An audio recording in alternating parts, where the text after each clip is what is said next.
Neoclassical dependence model. It's a very small recording. And this model is talking about why there is underdevelopment in poor countries. Uh, so earlier models also talked about underdevelopment, your structural change model. And these dependency models are also talking about the reason why underdevelopment is there in the poor nations, and why is there poverty, why is there underdevelopment. Now, the point is that those models, they talked about various the reasons. Maybe their savings is low, investment is low. But these models, they are telling you that there is underdevelopment in poor nations because there is external domination of these poor nations by rich countries. So there are external impositions on them. So these models, they are imagining that there is in center, there are rich countries, right? And on periphery, there are poor countries. Periphery is boundary. Hmm? And periphery are dependent a lot on center for many things, because center gives them trade, investment, foreign aid. But center is not much dependent upon peripheries, although it is, but it shows as if it is not dependent too much on them. But periphery countries are dependent a lot on center.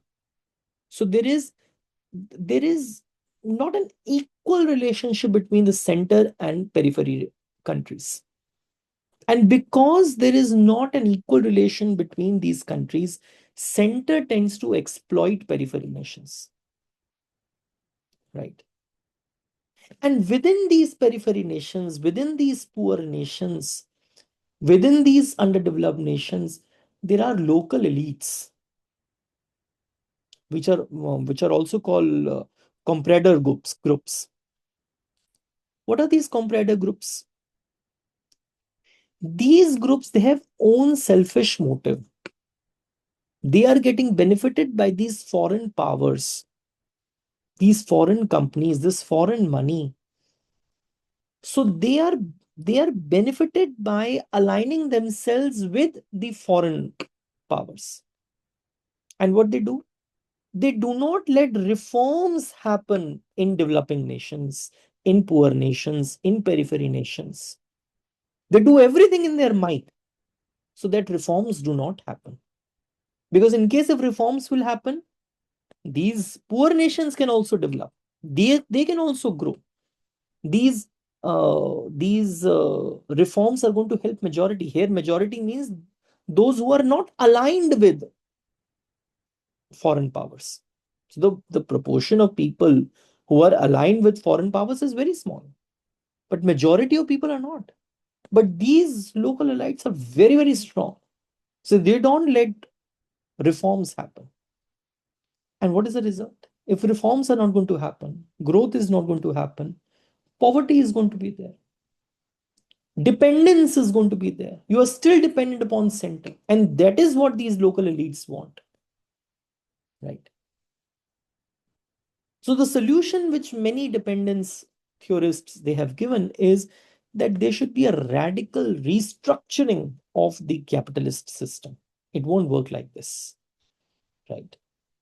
That there are many countries who are dependent upon few strong nations, and these strong nations are not dependent too much on these periphery countries. If this one country is not giving them what they want, they can ask for some other country to give it to them. But so it is a new kind of imperial relations, right? So it's a new kind of colonization. So revolutionary struggle can also be there in the developing nations. That in these periphery nations, in these developing nations, underdeveloped nations, there should be radical, there should be revolutionary struggle. When there is revolution, I mean, the entire system is going to be changed once and for all. And that is needed so that these nations can break free from any kind of dominance, whether it is internal dominance or external dominance, internal dominance by these local elites or external dominance. So these dependence, this neoclassical dependence model uh, is giving the reason why underdeveloped countries are underdeveloped because they are dependent upon rich countries, and rich countries are exploiting them. That is the main crux, right? Okay, beta, I hope this was useful to you. Please make notes from the reading as well. Thank you, beta.